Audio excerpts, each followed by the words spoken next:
Louvado seja o nome do nosso Deus. Ore pela vida do Daniel. Ore pelo desafio dele. Quem vai servir como voluntário na Cristolândia, não só não recebe nada, mas tem que pagar, viu, irmãos? Porque quem vai trabalhar lá tem que comer, tem que beber, tem que dormir.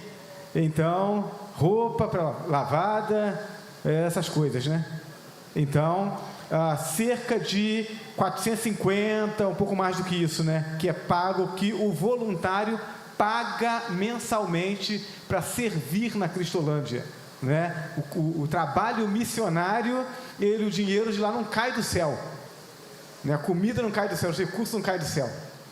O trabalho missionário ele acontece porque as igrejas batistas acreditam no trabalho missionário, entendem que essa missão é a missão de cada igreja local, e por isso as igrejas contribuem para o sustento. As igrejas enviam e sustentam os missionários.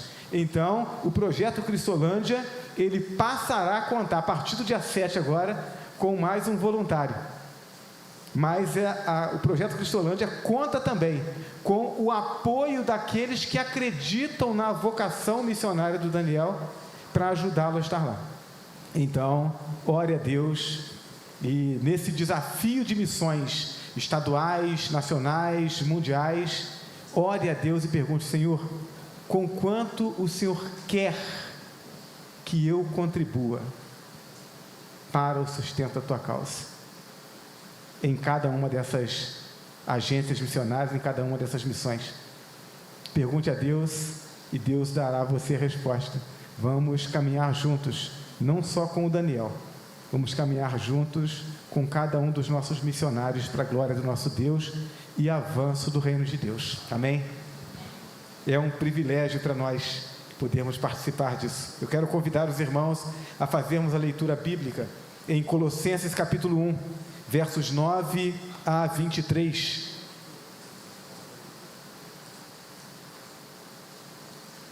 Carta do apóstolo Paulo aos Colossenses, no capítulo 1, a partir do verso 9 até o verso 23.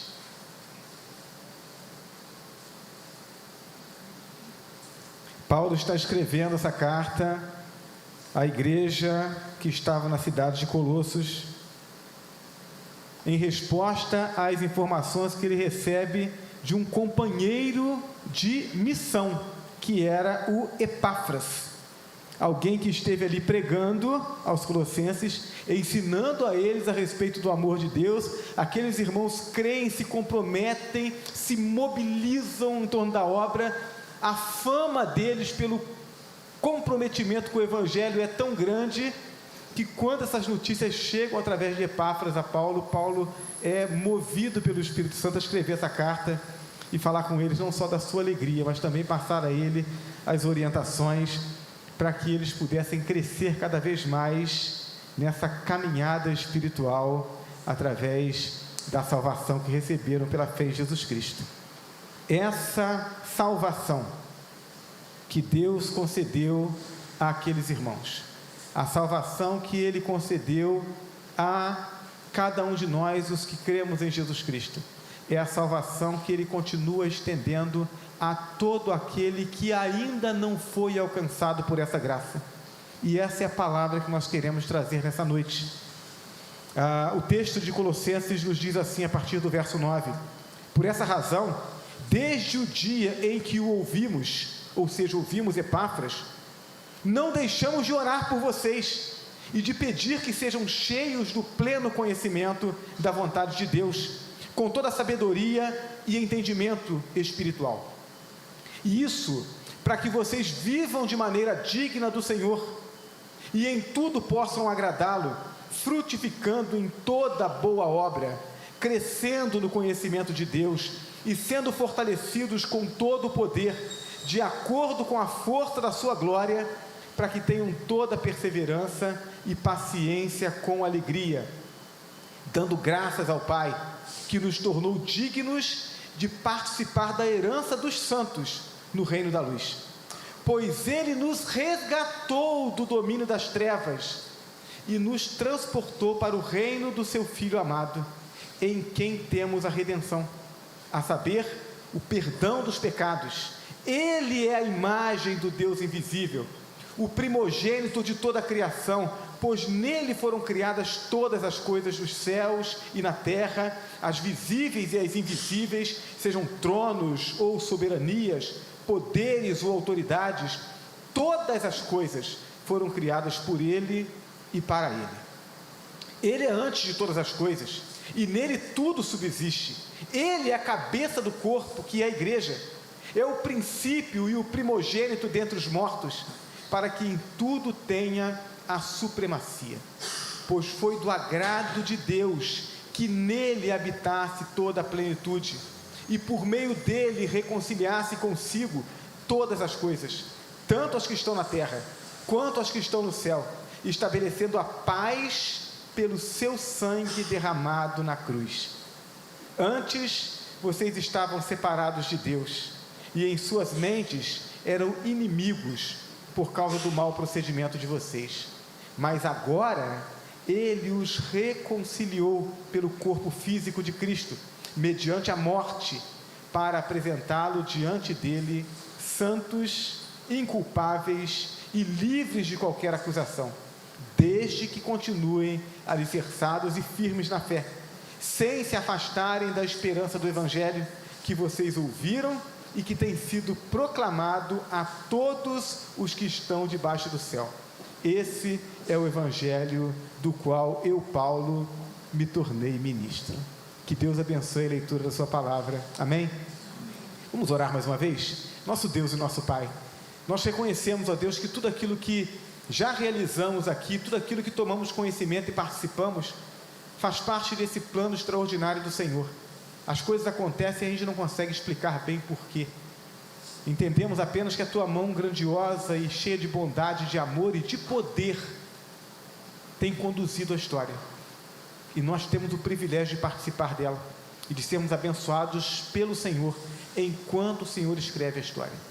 Então, agora que lemos a tua palavra, pedimos ao Senhor que mais uma vez opere com o teu Espírito, para que nós possamos entender a tua vontade, de modo que aqueles que ouvem essa palavra e que ainda não tomaram uma decisão de entregar a vida a Jesus, possam entender a oportunidade que se lhes apresenta e possam abrir seus corações e humildemente convidar Jesus para habitar em seus corações. E nós, os que já cremos, que sejamos motivados a proclamarmos essa palavra poderosa, para que aqueles que ainda não ouviram, ouçam e tenham oportunidade válida de salvação. Então trata os nossos corações, Senhor Deus, enquanto meditamos na tua palavra. Nós oramos em nome de Jesus. Amém? Eu quero pensar com os irmãos nessa noite sobre o tema: o que você ganha com isso? É uma pergunta. O que você ganha com isso? Talvez uma pergunta que seja própria para aqueles que, ouvindo o Evangelho, ouvindo os desafios de Deus, ouvindo o desafio de deixar os prazeres, deixar a satisfação dos seus próprios corações, o trilhar o caminho da sua própria vontade, contrária à vontade de Deus, abrir mão de tudo isso para caminhar com Deus. Meus irmãos, o amor de Deus, ele é incondicional. O amor de Deus é desinteressado. A motivação de Deus está no próprio Deus.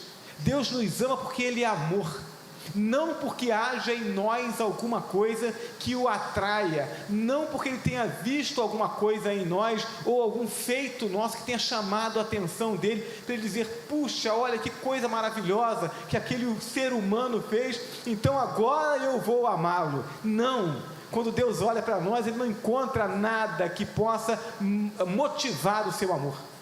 Deus nos ama porque nos ama. Ele é amor. Ele se basta em si mesmo, Ele não precisa de nós. Então, quando Ele vem a nós, Ele não vem para satisfazer alguma necessidade dEle. Ele se doa e se sacrifica por nós para nos resgatar, porque Ele nos ama. Assim funciona o amor de Deus. Agora, não é assim o amor do ser humano. O nosso amor precisa ser estimulado. Então, nós podemos dizer, nós os crentes em Jesus Cristo, nós podemos dizer que nós amamos a Deus, porque Deus nos amou primeiro. Foi o amor de Deus manifesto a nós que provocou em nós esse amor. Amamos a Deus porque Ele veio a nós, porque Ele estendeu a nós o seu amor, e isso de uma forma prática, intensa e inexplicável. Deus se doa por nós, Deus se sacrifica, para que nós pecadores, que nos encontrávamos como inimigos de Deus, pensando e agindo de forma contrária à vontade de Deus, pudéssemos ser salvos. Então, é o amor de Deus que motiva o amor em nós. E mesmo assim, esse amor, ele não surge pelo simples fato de nós sabermos que Deus nos ama, ou porque vermos as ações amorosas de Deus. O amor de Deus é aperfeiçoado em nós, não o nosso amor. A Bíblia diz que quando nós cremos em Jesus Cristo, o Espírito Santo de Deus veio habitar em nós, ter comunhão conosco, e é esse Espírito que derrama em nossos corações o amor de Deus. É por isso que nós amamos, porque o amor de Deus está em nós e vai nos aperfeiçoando. Enquanto, portanto, não há salvação, enquanto o ser humano não abre o seu coração, não recebe Jesus como Senhor e Salvador, não vive a experiência do novo nascimento, que é essa transformação que o Espírito Santo de Deus opera, na verdade, o que se encontra no coração do homem é esse desejo de troca. Então, o homem pensa, eu vou fazer alguma coisa, o que eu ganho em troca? Eu vou tomar essa decisão, vou abrir mão de alguma coisa, o que eu recebo de volta? A pergunta que o coração corrompido pelo pecado faz é essa: o que eu ganho com isso? E diante dessa pergunta que está presente no coração corrompido do homem pecador, Deus poderia simplesmente dar as costas ao pecador e deixá-lo à mercê da sua própria sorte. E não dá nem para chamar isso de sorte, porque quando a gente fala sobre sorte, a Bíblia, quando fala sobre sorte, ela fala sobre a mão de Deus. O Senhor é a nossa sorte, é o Senhor quem move as coisas em nosso favor. Mas quando o mundo fala sobre sorte, ele fala sobre ou acertar ou errar. E quando a gente fala sobre deixar o pecador à própria sorte, é dizer, é deixar o pecador seguir esse curso irremediável rumo ao inferno, rumo à separação eterna de Deus. Inferno é a ausência de Deus. Então Deus poderia deixar o homem nesse curso, uma vez que o homem olha para Deus com a sua mão estendida de salvação e ainda pergunta: o que eu ganho com isso? Mas, a fim de salvar o pecador, Deus declara em sua palavra as vantagens de entregar a vida nas mãos de Jesus, de recebê-lo como Senhor e Salvador, de entregar, de se render a Ele, de colocar a vida nas mãos dEle e deixar que Ele conduza as nossas vidas. Que vantagens são essas, O que eu ganho com isso? O que você ganha com isso? É entregar a vida a Jesus. Em primeiro lugar, segundo o texto que nós lemos, ganha a libertação e proteção espiritual. Essa é a primeira coisa que Paulo destaca aqui nesse texto, quando ele fala sobre essa salvação que alcançou aqueles crentes da cidade de Colossos. Ele fala sobre libertação espiritual e sobre proteção espiritual de Deus. Verso 13, ele diz assim: pois Ele nos resgatou do domínio das trevas e nos transportou para o reino do seu Filho amado. Quando nós cremos em Jesus Cristo, Deus nos resgata do domínio das trevas. Mas que domínio é esse, pastor? O ser humano ele não percebe o quanto ele é escravo. As pessoas falam sobre liberdade, mas o ser humano criado, nós fomos criados, nós não surgimos por acaso, nós não surgimos por geração espontânea, nós somos criados, e o ser criado, ele não tem liberdade completa. Ou nós dependemos de Deus que cuida de nós e que conduz a nossa vida, ou nós somos escravos do diabo e do pecado. O que a Bíblia diz é que o homem sem Deus, ele está escravizado pelo pecado e pelo diabo. É essa condição em que o ser humano está, e Deus se move no sentido de nos resgatar dessa condenação, pois Ele, Deus, nos resgatou do domínio das trevas e nos transportou para o reino do seu Filho amado. O homem sem Deus tem a sua vida escravizada pelo diabo, o qual o atormenta. E eu não sei quantos de vocês já tiveram a triste oportunidade, de se relacionar, de conviver com pessoas que estão atormentadas pelas trevas, atormentadas por demônios. Que coisa terrível, meus irmãos. Eu tenho tido ao longo da minha vida cristã oportunidade de conviver com pessoas nessa condição. Algumas delas deram ouvidos a Jesus e foram libertas do poder do pecado e do diabo. Outras não deram ouvidos e continuaram, e algumas morreram nessa condição. Mas é algo terrível. Quando Jesus ele veio ao mundo, ele veio para revelar a verdade a respeito dele, a respeito do Pai, a respeito da essência de toda a criação.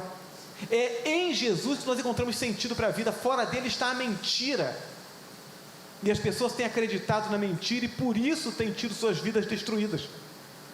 As pessoas são manipuladas, suas mentes e seus valores são corrompidos porque não conhecem a verdade de Deus. O homem sem Deus ele é enganado. O diabo promove a degradação moral, a destruição das famílias e por fim leva o homem ao desespero, que pode se traduzir inclusive em suicídio. Quantos casos nós conhecemos de pessoas que a vida está tão desorganizada que ele não consegue mais encontrar sentido para a vida, e aí a dor é tão grande, o tormento é tão grande, o desespero é tão grande, que parece que dar cabo da vida vai resolver o problema. Mas outros não avançam tanto, mas estão vivos, mas como se estivessem mortos, apáticos, não tem mais reação para a vida, porque não há esperança. É como se estivesse esperando: eu não tenho coragem de acabar com a minha vida, mas não tem mais vida, então deixa eu esperar, deixa a vida me levar, Quantas pessoas vivendo assim? Em 1 João capítulo 5, verso 18, a Bíblia diz assim: sabemos que todo aquele que é nascido de Deus não vive em pecado, antes o guarda aquele que nasceu de Deus, e o maligno não lhe toca. A promessa de Deus para aquele que creu em Jesus Cristo, aquele cujo coração agora é a habitação do Espírito Santo de Deus, é que o maligno não pode mais lhe tocar. Estamos seguros em Deus. Pastor, mas eu ouvi dizer que alguém pegou o nome do pastor e levou lá para um lugar, fez um trabalho.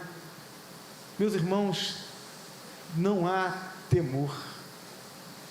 Aquele que está em nós é maior do que aquele que está no mundo, é isso que a Bíblia diz.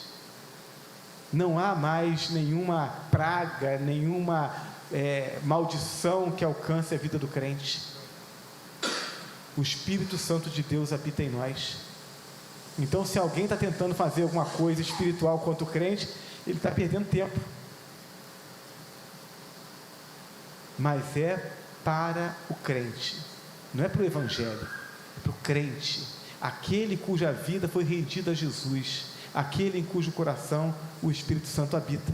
Então, o que eu ganho entregando minha vida a Jesus? Eu ganho libertação. O diabo não tem mais poder sobre a minha vida. Ele me odeia, mas ele não pode fazer nada contra mim.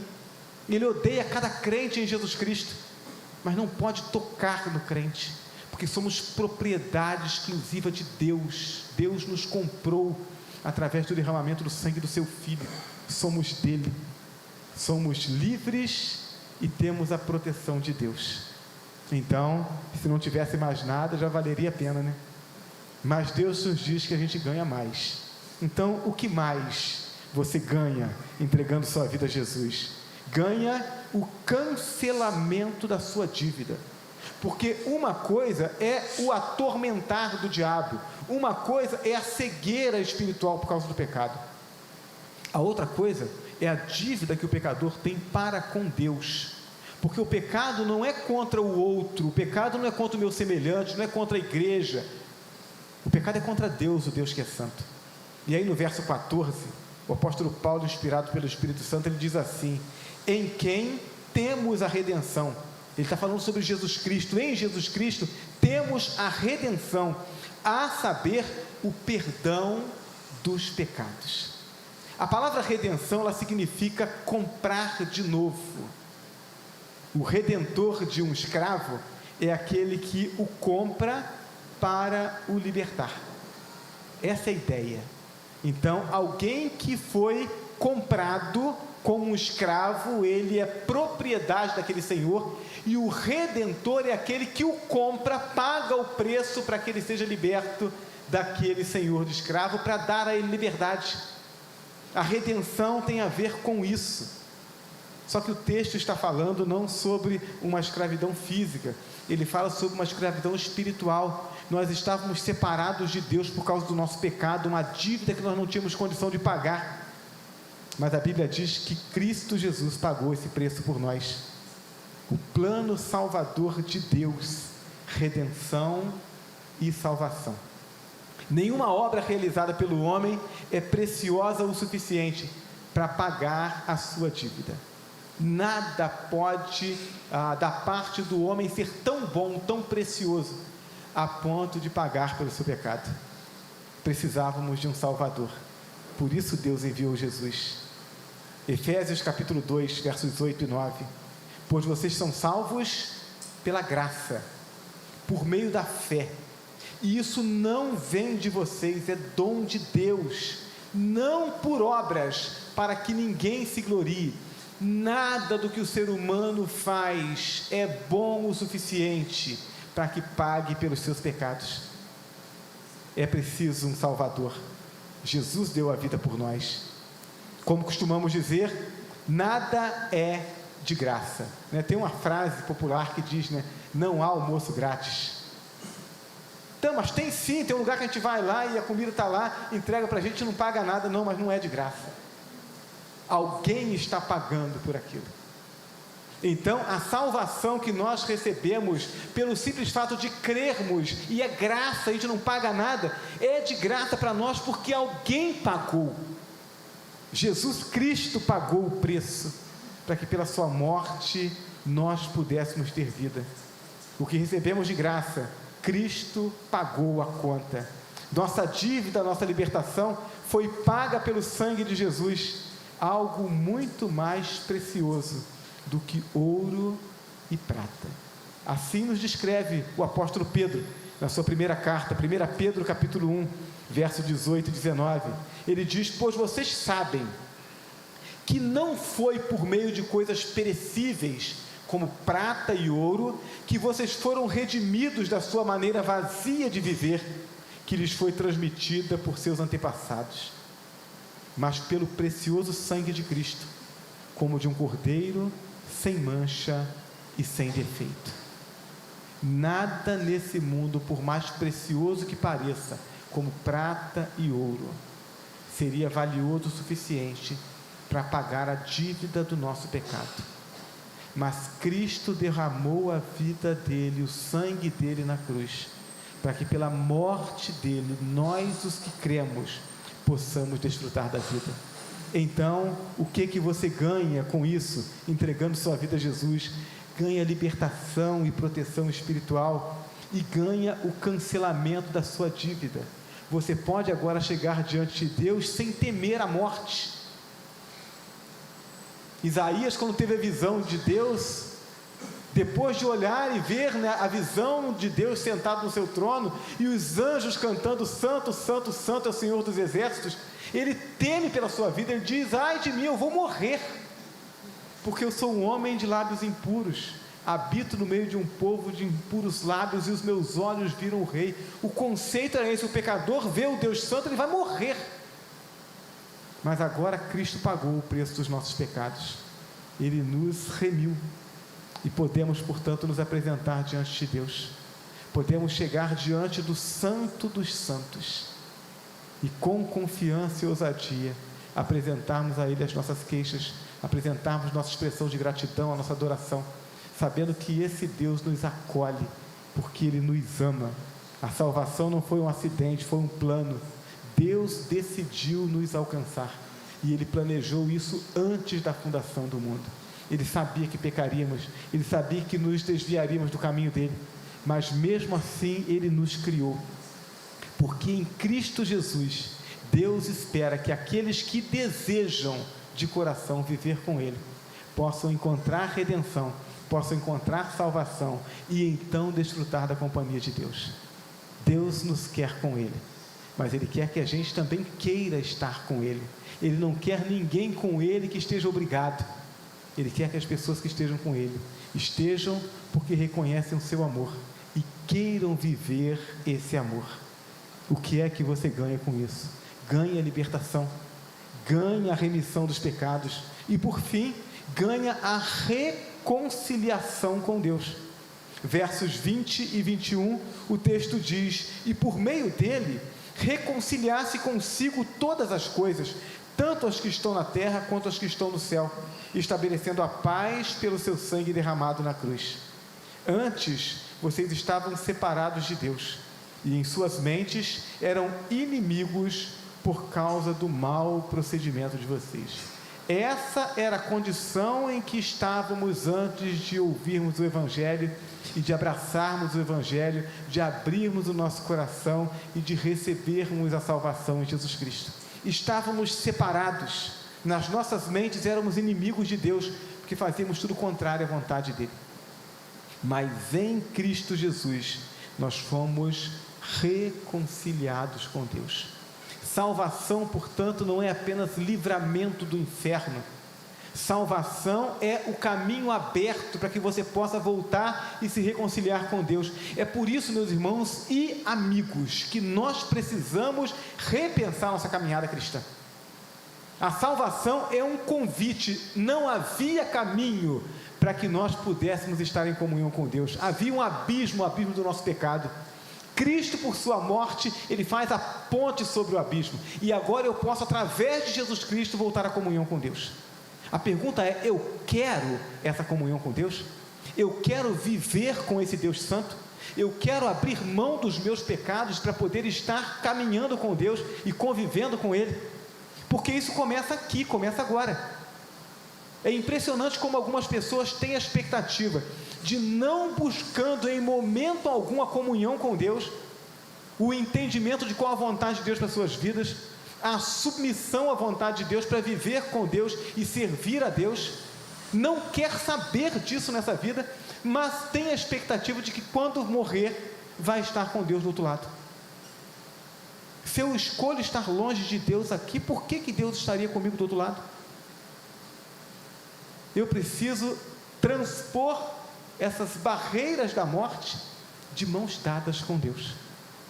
E a salvação em Jesus Cristo nos oferece exatamente isso: a reconciliação com Deus, a possibilidade de estar em comunhão com Deus aqui, para que eu parta dessa vida junto com Ele. O alvo da salvação é possibilitar que tenhamos relacionamento com Deus, é me permitir chegar perto de Deus, é me permitir ser abraçado por Deus. Só que eu preciso lançar fora da minha vida aquilo que está contrário à vontade de Deus. Eu preciso me livrar do meu pecado. Em João capítulo 17, verso 3, Jesus fala sobre vida eterna, e em oração ao Pai Ele diz: essa é a vida eterna, que te conheçam o único Deus verdadeiro e a Jesus Cristo a quem enviaste. Conhecimento que é mais do que informação. Conhecimento aqui tem a ver com intimidade. Te conheçam a Ti, o único Deus verdadeiro, e a Jesus Cristo. Tenha comunhão com o Pai e com o Filho Jesus Cristo. A salvação nos propõe isso. Mas parece que essa proposta seria uma proposta de estarmos caminhando perto de Deus, de sermos amigos de Deus. Mas o que Deus nos propõe é muito mais do que isso. Deus não nos chama para sermos apenas amigos dele. Em Cristo somos feitos filhos de Deus. João capítulo 1, verso 12: contudo, aos que o receberam, aos que creram no seu nome, no nome de Jesus, deu-lhes o direito de se tornarem filhos de Deus. Ué, pastor, então não é todo mundo é filho de Deus? Né? Tem uma frase assim, né, que o pessoal diz por aí: não, todo mundo é filho de Deus, todas as religiões levam a Deus, todos os caminhos levam a Deus. Não, esse ditado não está certo não, meus irmãos. Essa conversa aí não é bíblica não. A Bíblia diz que tem um caminho só que leva a Deus, e esse caminho tem nome: Jesus Cristo. Então, é em Jesus Cristo, é através de Jesus Cristo, recebendo, crendo no seu nome, que nós somos feitos filhos de Deus, somos adotados por Deus através da fé em Jesus Cristo. Aquele que vivia na condição de inimigo de Deus, através de Jesus Cristo, não só passa a ter paz com Deus, escapando, portanto, da sua ira, e as pessoas pensam assim, peraí, mas Deus se ira, mas a ira de Deus não é como a ira do homem, que é uma vingança, que é uma questão egoísta, não, a ira de Deus é a manifestação da sua santidade, que não pode conviver com o pecado. É como o fogo que pela sua própria natureza, ele purifica o ouro, mas destrói a madeira. Se a minha vida foi transformada por Cristo, então agora semelhante ao ouro, junto ao fogo ela ganha valor. Mas se a minha vida não foi transformada por Cristo, ela é madeira e junto ao fogo ela é destruída. Não é porque Deus queira nos destruir, mas porque a santidade de Deus não pode conviver com o pecado. Eu quero estar com Deus, eu valorizo a caminhada com Deus, eu desejo estar com Deus lá na eternidade, então eu preciso estar com Ele aqui. E para que eu esteja com Ele aqui, eu preciso permitir que a minha natureza seja transformada, para que eu possa conviver com a santidade de Deus.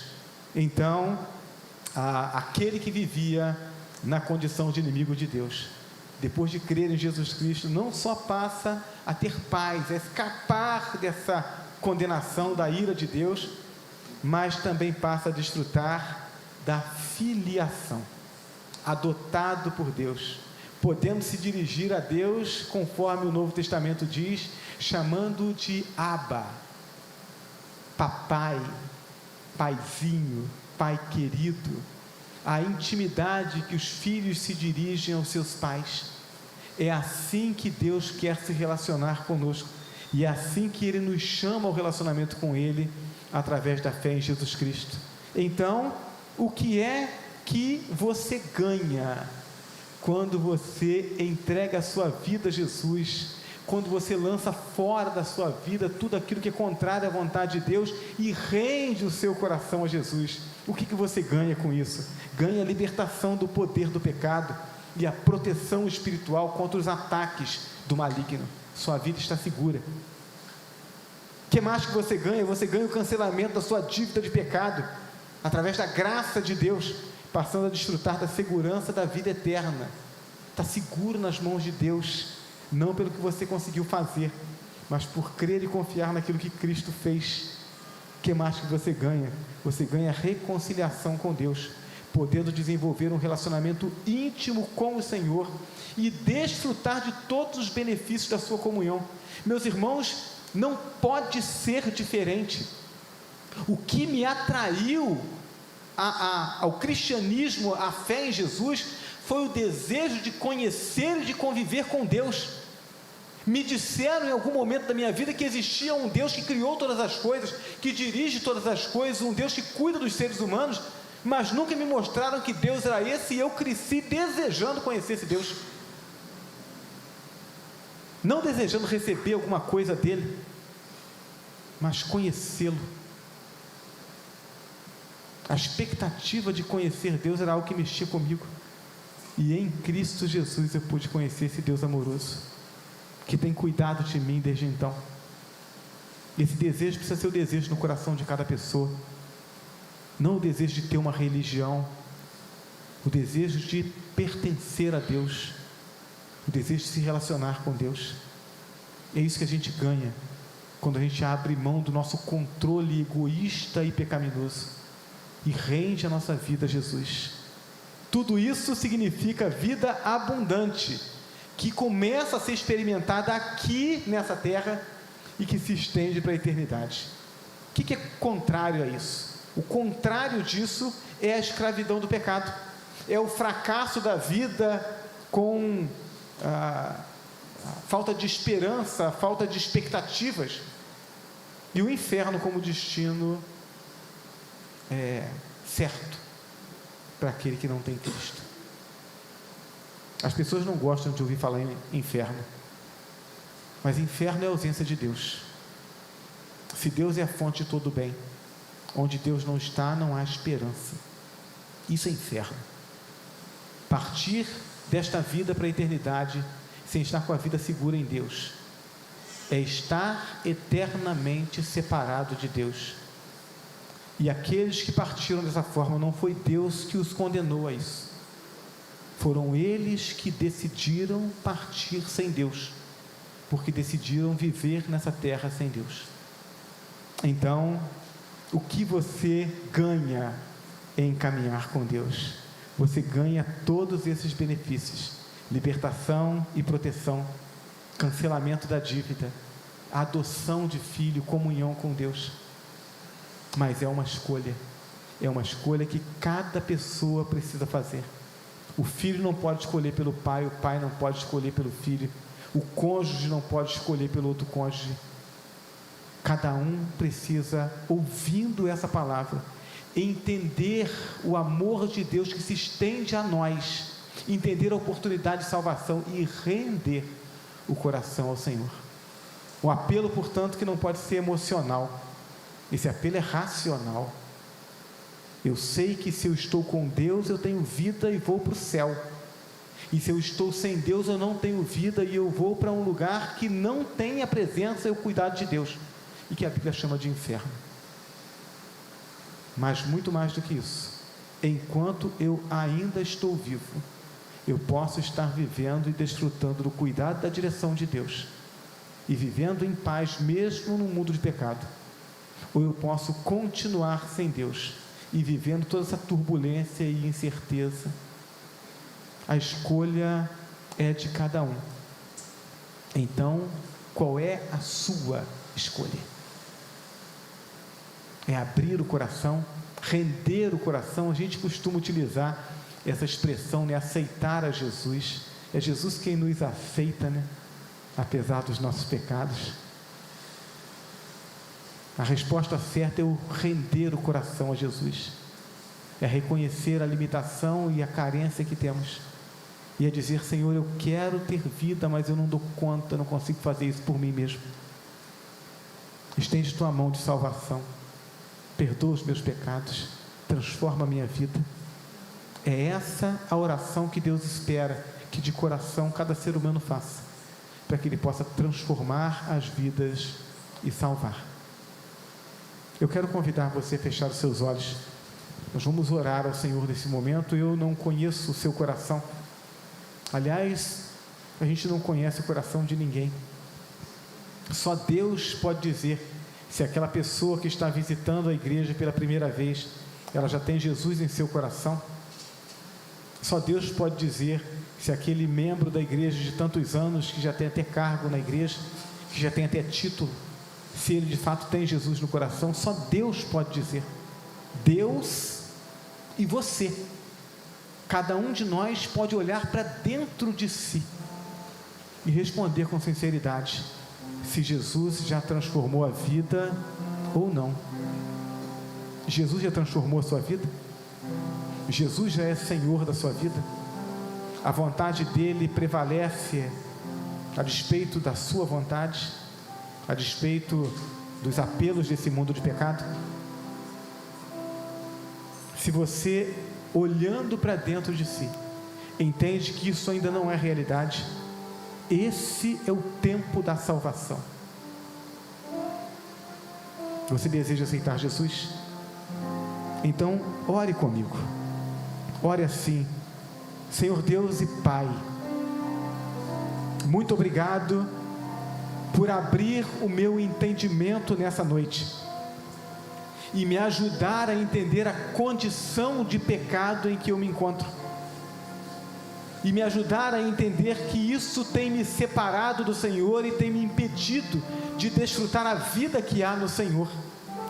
Obrigado, Senhor, por me fazer entender nessa noite que tudo aquilo a que eu tenho me apegado nesse mundo não pode produzir em mim aquilo que eu preciso, não pode me dar segurança, não pode me dar esperança, não pode me levar para o céu, não pode me reconciliar com o Senhor.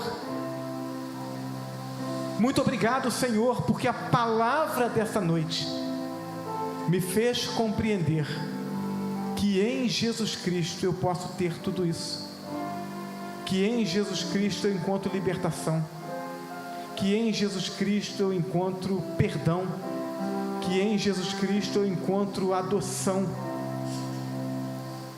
Então, Senhor, eu rendo o meu coração nessa noite e confesso teu Filho Jesus Cristo como meu Senhor e meu Salvador.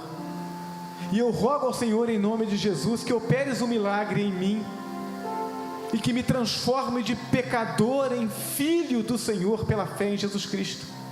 Faz habitar o teu Espírito em mim, Senhor, o Espírito de adoção, para que a partir de agora eu seja teu.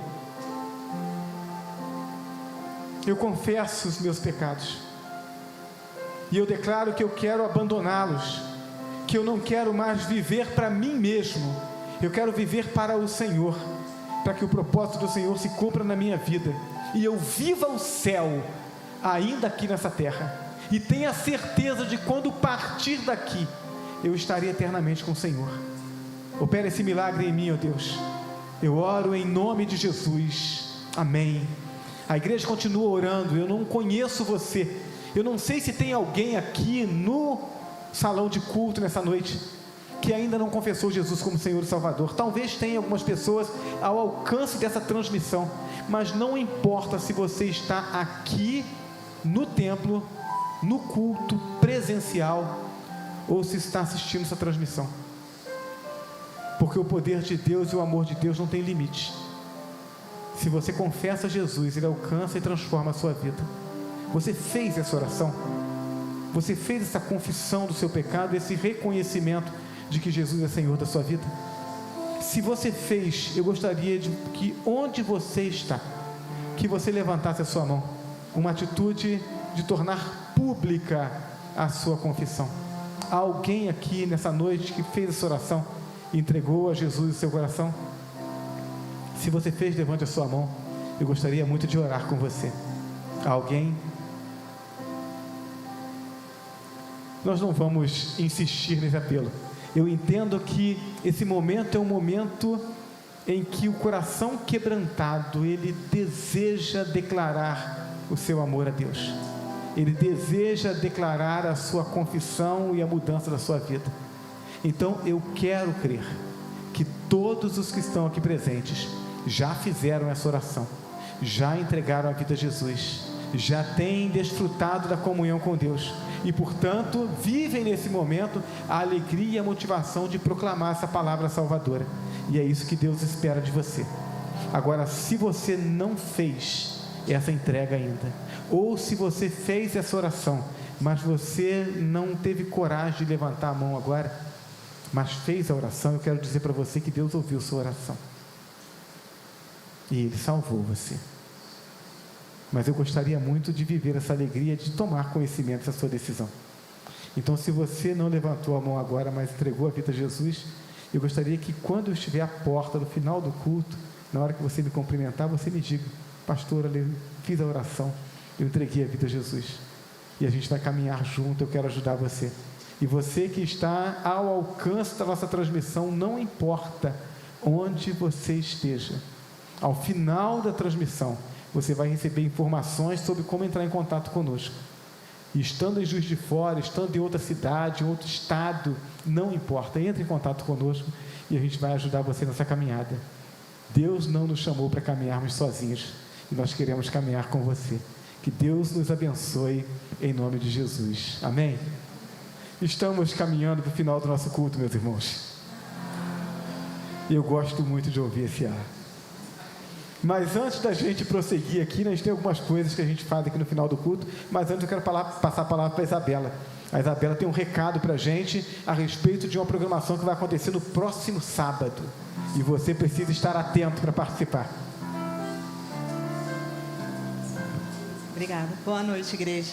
Na verdade, eu tenho 2 recados. O primeiro é que sexta-feira agora, dia 27, às 19h30, se você conhece alguém que é novato na igreja, mas enfim, jovens e adolescentes que estão chegando agora na igreja, que ainda não conhecem os jovens e adolescentes que já acompanham a igreja e quer participar das atividades, exatamente sexta-feira agora, às 19h30, aqui na igreja, vai ter um acolhimento para os novatos, uma reunião muito gostosa, e eu quero convidar todos que ainda não estão integrados para poderem vir. E no dia seguinte, no sábado 28, desse sábado agora, a partir das 5 horas da tarde, aqui na igreja, no estacionamento, vai ter nosso tradicional festival de inverno. Vai ter muitos caldos e o que é melhor, com um preço muito barato, 3 caldos por R$20. Tem também a barraca do bazar, com roupas bonitas e baratas, e vocês vão poder comprar na hora, sabe? Os convites vão ser vendidos aqui mesmo. Então, assim, não deixem de vir, de trazer amigos e familiares. É isso. Tem outra coisa muito importante, irmãos, que vai acontecer no sábado, dia 28. Pastor faz aniversário. Orem por mim. Muito bem. Então, eu já estou aqui à frente, né? Os aniversariantes de hoje até o próximo sábado, por favor, venham aqui à frente, para que a gente possa orar pela sua vida. Tem alguém aí? Aniversário de nascimento, aniversário de casamento, de hoje até o próximo sábado? Só eu, gente? Não acredito. Vou ter que pedir alguém para vir orar por mim, então.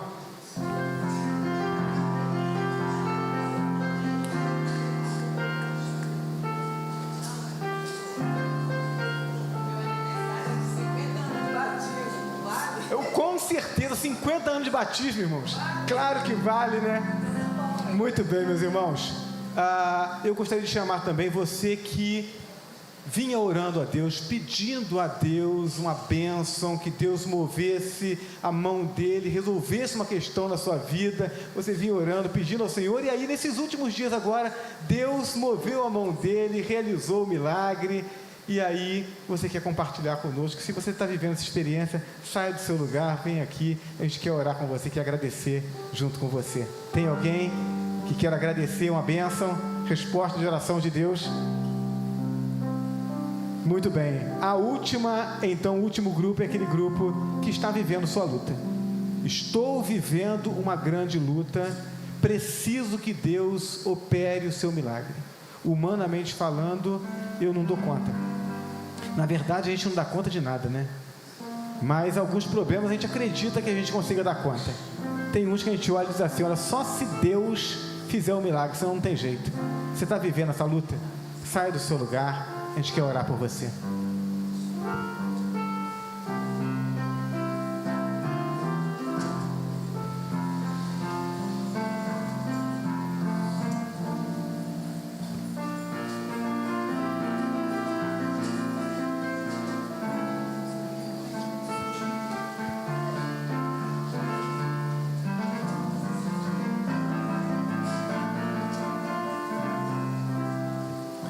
Irmãos, uma das coisas mais maravilhosas na caminhada cristã é a gente descobrir que Deus, Ele é maior do que tudo aquilo que a gente jamais conseguiu imaginar, e que mesmo assim Ele se importa conosco. Que coisa extraordinária quando eu descobri que eu podia fechar os meus olhos e podia dirigir a minha oração a Deus, e que Deus não só podia ouvir, mas Ele estava interessado em ouvir e em responder a minha oração. Que coisa extraordinária. É isso que a gente faz aqui agora. Eu quero convidar você a se levantar, porque essa oração não é do pastor, essa oração é da igreja, a igreja do Senhor Jesus Cristo, que se reúne diante dele para celebrá-lo, para proclamar as grandezas dele e para dirigir a ele as orações. Porque onde estiverem 2 ou 3 reunidos, ali ele disse que estaria. Somos bem mais do que 2 ou 3. Feche seus olhos, vamos falar com o Senhor. Amado Deus e Pai que está nos céus, muito obrigado, Senhor, pela vida que o Senhor nos dá. A vida é um milagre do Senhor. Celebramos, portanto, a vida, o nascimento físico, a vida, o existir e a oportunidade de se expressar nesse mundo, a oportunidade de conhecer o Teu amor e poder dizer sim ao Seu chamado santo. Obrigado, ó Deus, pela vida que se estende por causa do cuidado do Senhor, a vida que também é salvação, a vida que é eterna. Muito obrigado, ó Deus, porque o Senhor tem nos sustentado, tem nos permitido amar e servir ao Senhor. e viver essa vida que é mais do que existir, que é vida eterna contigo. Louvado seja o teu nome, ó Deus, porque o Senhor tem preservado as nossas vidas. Muito obrigado, Deus eterno, por aqueles que têm dirigido as orações ao Senhor com essa certeza, essa confiança, e têm recebido do Senhor as respostas. Essa igreja tem sido palco da manifestação do poder do Senhor e dos milagres do Senhor. Nós te louvamos por isso, ó Deus eterno. E essa experiência, essa certeza em nossos corações é que nos traz a esse momento, ao clamor que erguemos ao Senhor. Colocamos diante do Senhor teus filhos que vêm à frente, declarando: Senhor, precisamos do teu socorro. Não temos ninguém além do Senhor para dirigirmos os nossos pedidos e para depositarmos a nossa confiança. Não só porque não há ninguém que possa solucionar os nossos problemas, mas também porque o Senhor nos basta. O Senhor é o nosso Pai amado. Então, diante do Senhor, colocamos essas vidas, ó Deus. O Senhor bem conhece as lutas que cada um dos teus filhos tem enfrentado. O que nós te pedimos em nome de Jesus é que a tua boa mão, a tua mão de amor, mas que também é mão de poder, opere nessas vidas e conceda a eles aquilo que precisam, Deus. Seja uma cura física, seja um livramento, seja a resolução de um problema, seja um esclarecimento, um aquietar do coração e um livrar das ansiedades. Não importa o que seja, ó Deus, porque o Senhor tem solução para todas as coisas.